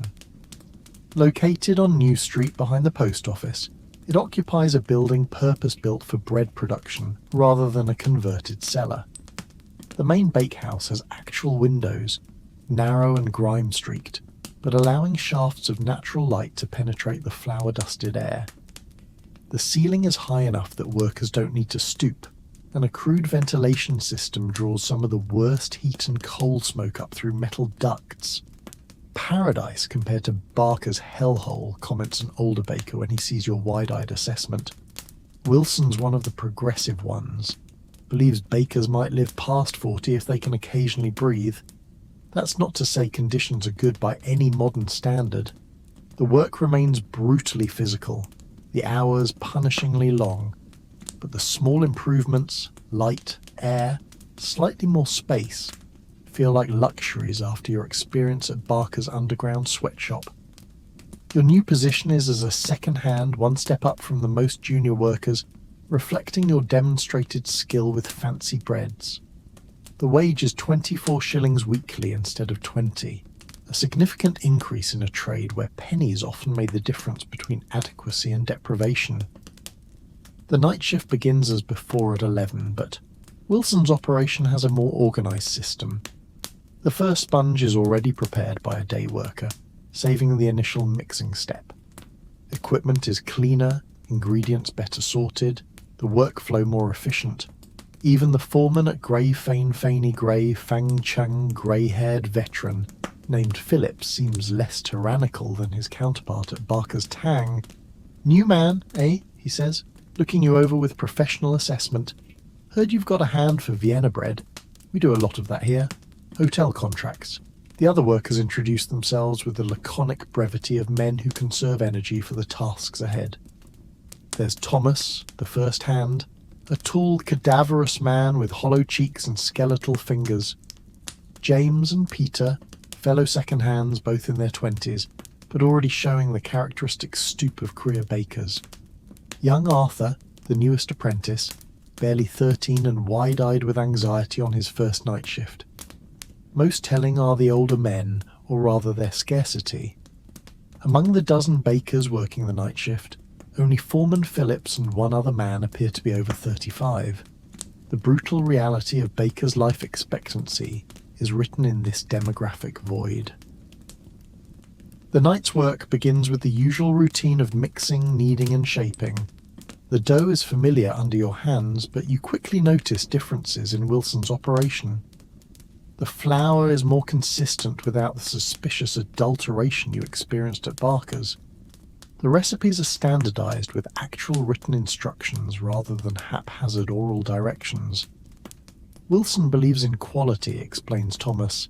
As you work side by side, says adulteration's false economy. Customers taste the difference and take their business elsewhere. This philosophy that honest bread could be good business was still relatively rare in 1870s Birmingham, where price competition drove many bakeries to cut corners. Wilson's approach represented an emerging counter-trend, particularly for establishments serving middle and upper-class customers who could afford to pay for purity. As the night progresses, you observe another difference at Wilson's. The men occasionally pause to rest. Not long breaks, just moments to stretch aching backs or massage cramped hands. Such small mercies were unthinkable at Barker's, where constant motion was the only acceptable state. Around 3 o'clock in the morning, during one such brief pause, you notice Thomas discreetly pull a small tin from his pocket. He extracts a pill, swallows it dry with the practiced motion of habit, then tucks the tin away before the foreman can notice. "Lung medicine," he explains in a whisper, seeing your curious glance. "Doctor says, I've got the first stages of consumption. These pills help with the coughing fits, tuberculosis, consumption in Victorian Parliament, was endemic among bakery workers, their lungs weakened by years of flour dust and coal smoke. What's striking isn't Thomas's condition, but the fact he can afford a doctor's visit and medicine on a baker's wages. Wilson pays our medical society dues, Thomas continues, noting your surprise. 6p a week from our wages. 6p matched by him gives us access to the dispensary on Broad Street when we need it. This rudimentary health insurance, the friendly society or sick club model, was gaining traction in more progressive Victorian businesses. It represented an early recognition that workers' health had economic value even if humanitarian concerns remained secondary. The bakehouse settles into its rhythm as the night deepens, the perpetual dance of mixing, rising, shaping and baking that produced Birmingham's daily bread. Despite the improved conditions, the physical toll remains severe. Your arms burn with the effort of kneading. Your lower back throbs from hours of bending over works. Your lungs strain against the omnipresent flour dust. Around 4, young Arthur stumbles, nearly dropping a tray of shaped dough. Foreman Phillips steadies him with surprising gentleness. "Sit down, lad. Catch your breath." The boy sinks onto a flour sack, face alarmingly pale beneath its dusting of white. "Sorry, sir. Got dizzy for a moment." "Happens to all of us first few weeks," Phillips replies. "Bod's not used to the work yet. What goes unspoken is the brutal truth. Many bodies never adapt. The physical demands of Victorian bakery work exceeded human capacity for sustainable labour, a reality reflected in the trade's appalling mortality statistics. Those who survived either possessed exceptional constitutions or learned to pace themselves through hard-won experience. "Drink this," says Thomas, passing the boy a mug of water with something mixed in. Baker's Friend bicarbonate and ginger settles the stomach. Such home remedies circulated among trades where occupational illness was common, but medical care rare or unaffordable. Victorian workers developed extensive folk pharmacapa to address the specific ailments of their professions, from baker's lung to painter's colic to miner's black spit. As dawn approaches, the bakehouse fills with the rich aroma of fresh bread, the daily miracle that somehow justifies the night's suffering. The first batches emerge golden from the ovens, cooling on racks, while the next round takes their place in the perpetual cycle of production.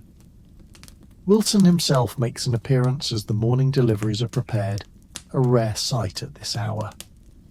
Most master bakers delegated early supervision to foremen, appearing only after respectable business hours.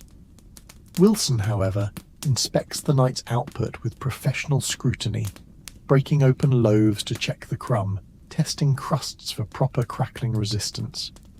"The Vienna loaves for the Grand Hotel look especially good," he comments, nodding toward a rack of the distinctive oblong breads. "Who shaped these?" Foreman Phillips gestures toward you. "New man, sir, came from Barker's with experience in fancy bread." Wilson studies you with newfound interest. "Good technique.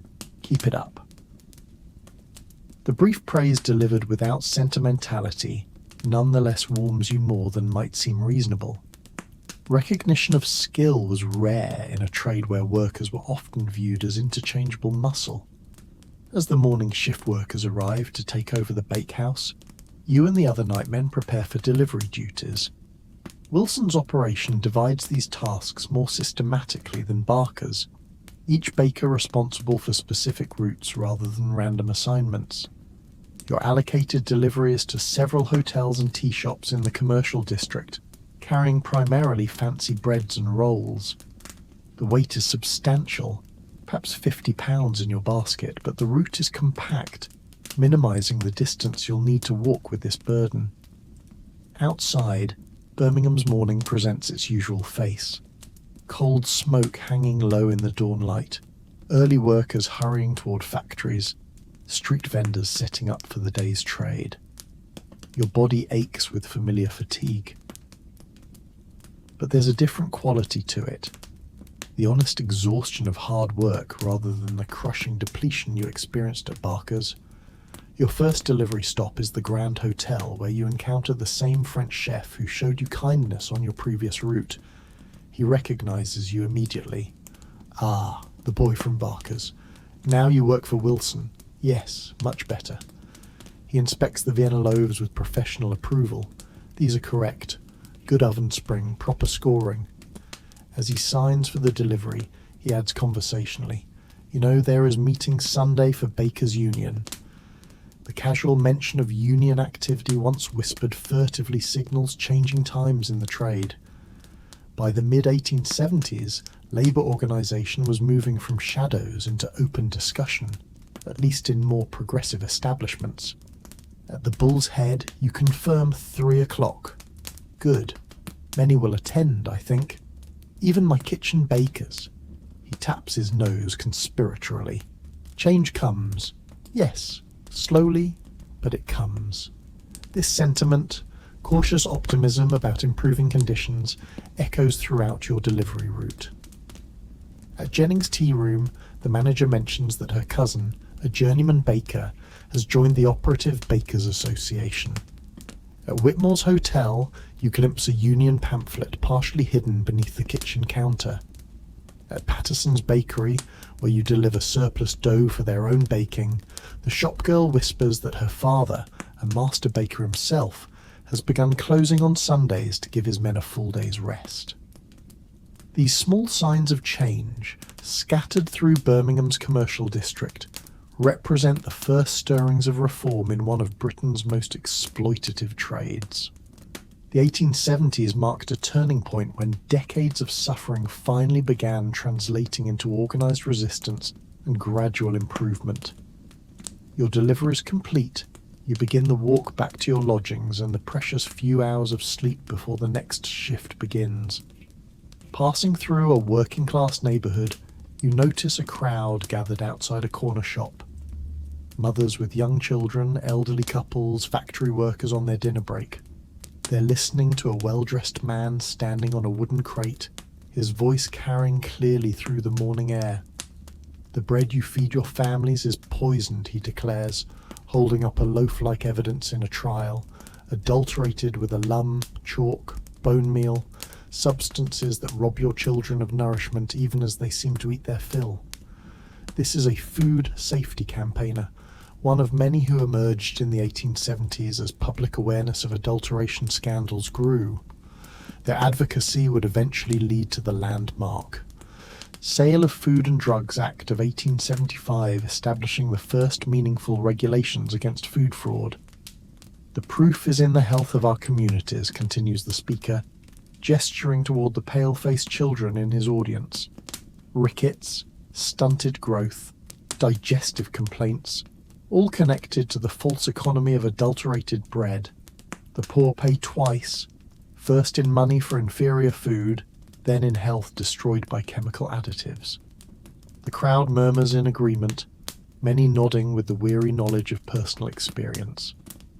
Victorian working-class communities understood the health impacts of poor nutrition intimately, even if they lack the scientific terminology to describe it. "Ask your baker if his bread is pure," challenges the speaker. "Demand to know what goes into the food your children eat. The honest tradesman will welcome such questions. Only the adulterators fear transparency." You slip past the gathering, feeling a complex mix of guilt and vindication.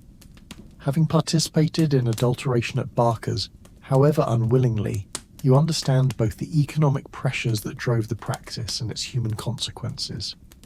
Wilson's commitment to purer bread seems not just ethically superior, but increasingly aligned with public sentiment. At your lodging house, a slightly better establishment than you could afford on Barker's wages, you encounter another baker returning from his shift. His hollow cough and stooped posture mark him instantly as a veteran of the trade, though he can't be much past 35. "Wilson's, ain't your sums?" he asks, recognizing the flour dust pattern peculiar to each bakehouse. "Heard they're not bad. Got proper ventilation, some say. Better than most, you confirm. Where do you work, or Simmons on Market Street?" He coughs again, a wet rattling sound that speaks of damaged lungs. Underground place. No windows, no air. Doing it 20 years now. 20 years in a Victorian bakehouse might as well be a life sentence. Few survive that long without significant health damage, evidence of which stands before you in this man's wasted frame and laboured breathing. You going to the union meeting Sunday, you ask? He nods, then glances around habitually, checking for eavesdroppers. An ingrained caution from years when union activity could mean instant dismissal. Wouldn't miss it. Things are moving now. Manchester got their hours reduced. Liverpool's pushing for morning starts instead of midnight shifts. Will it really change anything? The question emerges from your deepest doubts. Can a trade so fundamentally exploitative ever truly reform? Has to, he replies simply. We're dying too fast otherwise. Even the masters are starting to see it. Dead bakers don't make bread. This grim pragmatism, recognising that self-preservation aligned with economic necessity, underpinned much of Victorian labour reform. Improvements came not primarily from humanitarian impulses, but from the gradual recognition that workers' health represented economic value. Some changes already happening, continues your neighbour, warming to the topic. Medical officers inspecting bakeries, now newspapers publishing which shops use adulterants. Public cliques starting to care what goes in their bread. He's referring to the public health movement gaining momentum in the 1870s, spearheaded by medical professionals increasingly concerned about industrial conditions. Their investigations into bakeries, particularly the underground establishments with no ventilation or sanitation, generated sensational headlines that shocked middle-class readers. Dr. Hassal's reports in The Lancet named specific bakeries using alum and chalk, he continues, sent their business plummeting. That's hitting masters where it hurts, right in the pockets. The Lancet reports represented a new approach to food safety, using scientific analysis and public shame to force change where regulation had failed. By identifying specific businesses and their adulterants, these exposees created market consequences for dishonest practices. Get some sleep, he advises as you reach your door. You look dead on your feet. First months are always worse till your body adapts, if it adapts. This casual acknowledgement of mortality, the if that haunted every baker's career, was simply realistic in a trade where making it to 40 was considered a triumph of survival. Yet even this grim prognosis contained a hint of the changing times. First months are worst implied a future beyond the immediate suffering. A career that might continue, improvements that might come. Inside your small room, you collapse onto the narrow bed without bothering to remove your flour-covered clothes. Your body feels simultaneously lean with fatigue and humming with pain, aching joints, burning lungs, raw hands. Sleep ambushes you between, one breath and the next, dragging you under into dreams filled with dough and fire. You wake disoriented in late afternoon, sunlight slanting through your grimy window at an unfamiliar angle. For a moment, panic grips you. Have you overslept? Missed your shift? Then reality reassembles itself. Wilson's Bakery, night shift. Still hours before you need to return. Rising stiffly, you assess your physical state with the new awareness of someone who has begun to understand the true cost of their trade. The persistent tickle in your throat that signals the earliest stage of baker's lung. The calluses forming on your palms, replacing the raw blisters of your first days, the deepening stoop to your shoulders, the body already reshaping itself around the demands of the work. Are these adaptations, or early warnings, the signs of a body learning to survive or beginning its slow surrender? In the Victorian bakery trade, this distinction often became clear only in retrospect when a worker either reached improbable middle age or joined the statistics of premature mortality. Outside, Birmingham continues its industrial symphony. Factory chimneys belching smoke into the perpetual haze that hangs over the city. Somewhere within this urban maze, union organisers prepare for Sunday's meeting. Medical officers compile reports on unsanitary bakeries, and journalists investigate the latest adulteration scandal. The machinery of reform turns slowly but perceptibly, grinding toward a future where bread might be made without sacrificing those who make it. Sunday arrives with uncharacteristic sunshine, breaking through Birmingham's perpetual industrial haze. For the first time since beginning bakery work, you have a full day without labour. Wilson's operation, progressive by the standards of the trade, closes from Saturday evening until Sunday night. This brief respite from the punishing schedule feels almost disorienting.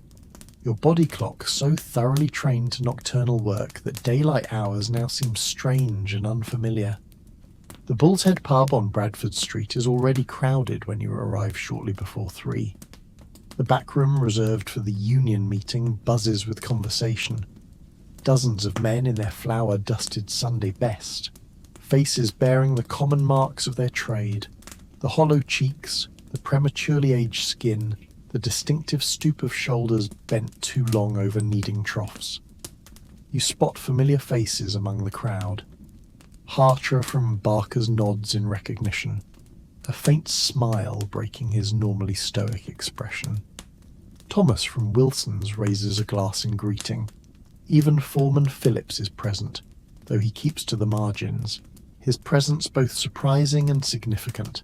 When Foreman, traditionally the enforcers of Master's harsh policies, began attending union meetings, it signalled shifting power dynamics in the trade. "Quite a turnout," comments a voice beside you. You turn to find Mrs. Parker, the union organiser who visited Barker's bakehouse. Today she wears a formal dress rather than her working clothes, but her direct gaze and no-nonsense manner remain unchanged. Word spreading, 3 months ago we'd have been lucky to get 15 men. The room quiets as a tall, thin man steps onto a wooden crate at the front. He introduces himself as Joseph Thorpe, secretary of the Birmingham branch of the Operative Bakers Association. His sunken cheeks and wheezing breath mark him as a career baker, though his articulate speech suggests education beyond what most workers received. "Brothers," he begins, voice surprisingly strong despite his frail appearance. "We gather today to continue our fight for the most basic dignities, reasonable hours, safe conditions, and bread untainted by adulterants that poison both maker and consumer." A murmur of agreement ripples through the crowd. These weren't radical demands in the context of 1870s labour politics, merely the extension to bakers of protections already granted to many other trades. Reports from Manchester confirm the success of their limited hours campaign continues. Thorpe bakers there now work no more than 12 hours daily with a full day's rest on Sunday. He pauses as appreciative murmurs rise from the crowd. Liverpool follows close behind with discussions of shifting start times from midnight to early morning, allowing men to work with God's light rather than in perpetual darkness. The achievements he describes, trivial by modern standards, represented revolutionary improvements for Victorian bakers accustomed to 16 or 18-hour shifts in subterranean workrooms. The very concept of limited working hours, of time existing beyond labour, was transformative in a trade where work and life had traditionally been indistinguishable. Birmingham must not fall behind. Thorpe declares, "We propose a coordinated campaign across all major bakeries, a unified demand for 12-hour maximum shifts, mandatory Sunday closing, and weekly health inspections of all premises." This last point, health inspections, reflected growing public concern about bakery conditions, following scandalous exposés in medical journals and newspapers. The invisible suffering of bakers had finally become visible to middle-class consumers, creating unprecedented leverage for reform.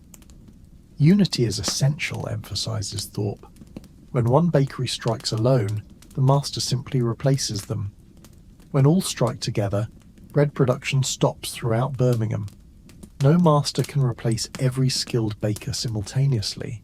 This strategy, coordinated action across an entire trade, represented a maturing of labour tactics beyond the isolated, easily crushed strikes of earlier decades. By the 1870s, bakers were learning from successful campaigns in other industries, adopting their methods and organisational structures. After Thorpe's opening speech, various bakers rise to share reports from their establishments. The picture that emerges shows an industry in transition. Some bakeries still operating under brutal conditions reminiscent of earlier decades, others beginning to implement reforms in response to market pressures and changing public sentiment. A baker from Johnson's describes newly installed ventilation systems that have reduced coal smoke in their work area. Another from Simmons reports that their underground bakehouse is being relocated to a ground floor facility with windows, a fundamental improvement in working conditions. A third describes how his master has stopped using a loom after losing customers to competitors advertising purebred. Each small victory receives enthusiastic approval from the crowd. These incremental improvements scattered across Birmingham's bakeries suggest a turning tide, the first hints of a future where the trade might become something other than a slow death sentence. The meeting continues with practical matters: dues collection, communication networks, strategies for approaching resistant master bakers. You contribute your own observations about the differences between Barker's traditional operation and Wilson's more progressive approach, providing concrete examples of how improved conditions benefit both workers and product quality. As the formal proceedings conclude and the gathering shifts towards social drinking, you find yourself in conversation with an older baker, a man in his 50s, ancient by the standards of the trade. His survival to such an age marks him as exceptional, a living testament to either remarkable constitution or unusual working conditions. 40 years I've been baking, he tells you, nursing a half pint of mild ale. Started as an apprentice when Victoria was newly crowned. Seen it all. I have. How did you survive so long, you ask, the question emerging from genuine wonder. Few bakers from his generation live to tell their tales. He chuckles, a sound that transitions into a rattling cough. Luck partly, but also adaptation. Learned to pace myself, to breathe through wet cloth when sifting flour, to stand so my back didn't break. He gestures toward the crowded room, and I wasn't afraid to fight for better. Been to every union meeting since 51. Got fired for it twice, but kept at it. This perspective, spanning decades of the trade's evolution, offers a rare glimpse of how far things had already come. Despite the continuing hardships, the 1870s represented significant improvement over the unregulated exploitation of earlier Victorian decades. It's changing faster now, the old baker continues. Machinery coming in, chemical yeast replacing sourdough, steam ovens instead of coal, won't recognise the trade in another 20 years. His prediction would prove accurate. The late Victorian period saw accelerating technological change in baking, with mechanisation gradually replacing the most punishing manual labour. Dough mixers, mechanical dividers, and steam-powered ovens were already appearing in larger commercial bakeries, harbingers of a more industrialised future. Good changes or bad, you ask? He considers this thoughtfully. Both, I expect. Machines save backs, but take jobs. Chemical additives may be safer than the old adulterants, but are they truly food? Progress isn't simple. He drains his glass. But I'll tell you this, no baker should die at 40 from his trade. If machines and chemicals prevent that, I'm for them. This pragmatic view, valuing survival over tradition, was common among workers who had experienced the full brutality of Victorian baking firsthand. For them, romantic notions of artisanal craft held little appeal compared to the prospect of reaching old age with functioning lungs. As the meeting disbands, you step outside into the late afternoon sunshine. Birmingham's Sunday quiet, the relative hush of reduced industrial activity, feels almost eerie after the constant clamour of weekdays. Factory chimneys still smoke, but less aggressively. Streets, normally thronged with carts and wagons, are navigable on foot. Even the air seems marginally cleaner, though the perpetual coal smoke haze never truly dissipates. Walking back toward your lodgings, You pass a small bakery with a prominent sign in its window. Pure bread, no alum, no chalk, no adulterants. Such advertising would have been unnecessary a decade earlier when adulteration was universal and unremarkable. Its appearance now signals changing consumer awareness. The public beginning to value food purity enough to pay premium prices for it. Nearby, a more traditional bakery sports a different notice. Fresh bread all day baked on premises, this too represents evolving market conditions. As concerns about bakehouse conditions spread through newspaper exposés, consumers increasingly distinguished between bread made in visible above-ground bakeries and that produced in unseen cellars. Transparency itself had become a selling point. Even the physical infrastructure of Birmingham's baking industry shows signs of transformation.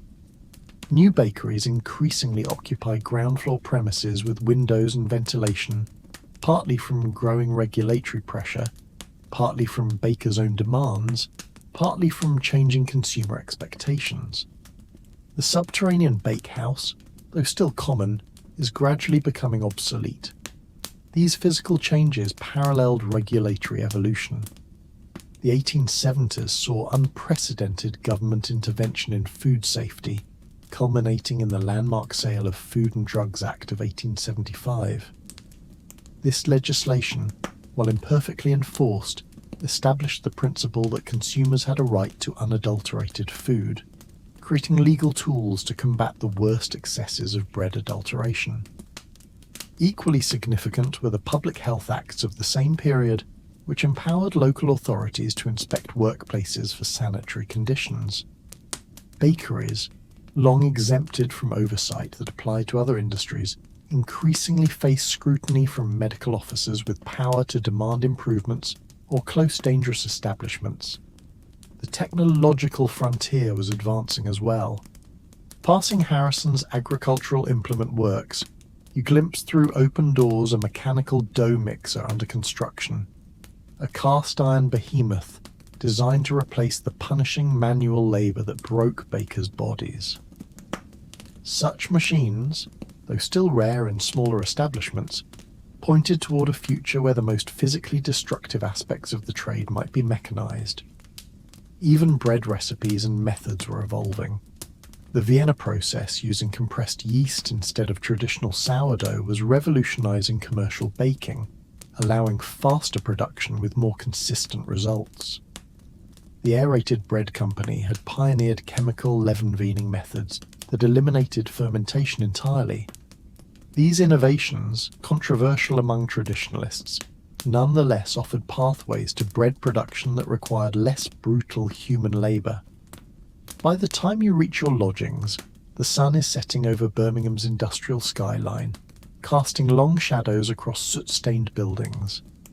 Your next shift at Wilson's begins in a few hours, the familiar cycle resuming after this brief respite. Yet something has changed. Some subtle shift in perspective that makes the work ahead seem less like an inescapable sentence and more like a temporary condition in a changing industry. That night, as you work through your shift at Wilson's, you notice small improvements with new awareness. The ventilation ducts that reduce coal smoke, the higher ceilings that allow heat to rise away from workers, the scheduled rest periods that prevent complete exhaustion. These features, unremarkable a week ago, now appear as tangible evidence of the trade's evolution. More telling are the conversations among your fellow bakers. Union meeting attendance is discussed openly rather than in whispers. Men compare conditions at different establishments without fear of reprisal. Even Foreman Phillips participates, offering his own assessment of how Wilson's might implement the 12-hour shift maximum being adopted in Manchester. The Master's not against it in principle, he remarks, while supervising the Vienna bread production, says well-rested men make better bread. It's just working out the scheduling that's complicated. This pragmatic approach, framing worker welfare as quality control, typified progressive thinking among the more enlightened master bakers of the period. They were beginning to realise, however slowly, that the old model of working men to death and simply replacing them wasn't just inhumane, it was economically short-sighted. As dawn breaks, signalling the end of another punishing shift, Thomas approaches your station with unexpected news. Wilson's installing a mechanical mixer next month, he says, his voice tinged with excitement. American model, steam-powered, does the work of 4 men and never gets tired. The announcement stirs a ripple of reaction through the bakehouse. Relief at the thought of less back-breaking labour mixes uneasily with a more immediate fear: job loss. Will they need fewer men? Asks young Arthur, voicing the question on everyone's mind. Wilson says no, Thomas replies. Same number of men, but we'll focus on shaping and baking instead of mixing. Says it'll let us make more of the fancy breads. That's where the real money is. Whether that reassurance is genuine or just convenient remains unclear, but it reflects the broader truth of the industrial age. Mechanization wasn't always about replacing people. Sometimes it redefined their roles, shifting brutal labor into new specialized forms or opening entirely different kinds of work. Still, the uncertainty lingers, a quiet tension in the warm, flower-heavy air. Progress was coming. The only question was who it would serve and at what cost. The most forward-thinking employers aim to harness new technologies to gain a competitive edge, while avoiding the backlash that might follow large-scale layoffs. They sought balance, progress without revolt. By the time your shift ends, pale morning light streams through Wilson's windows, catching flower motes still drifting lazily in the air. Despite improved ventilation, the dust remains, coating every surface, lingering in every breath, carrying its slow, silicate toll into your lungs. The core dangers of the trade have been softened, but not eliminated. Reforms and machines offer relief, not safety. And yet, as you finish your deliveries and begin the slow walk back to your lodgings, something feels different. The future seems just a little less grim than it did a few days ago. The union is gaining momentum. Government oversight is beginning to appear. Progressive bakehouses are experimenting with new tools that reduce the most brutal tasks. Change, halting, uneven, but real, is in motion. That trajectory would continue through the final decades of the Victorian era. By the end of the century, the bakehouse of the 1870s would be nearly unrecognisable. Mechanical mixers and dough dividers took over the most punishing labour. Above-ground bakeries with proper ventilation became the norm. Working hours shortened, 12-hour shifts replaced 18, and Sunday closures became increasingly common. The trade endured, but it evolved, and it was the men like you, exhausted, determined, and quietly hopeful, who helped carry it forward. Food safety regulation matured in time, backed by more rigorous enforcement and advancing scientific methods. While bread adulteration was never entirely stamped out, it declined significantly as public awareness increased and legal penalties stiffened.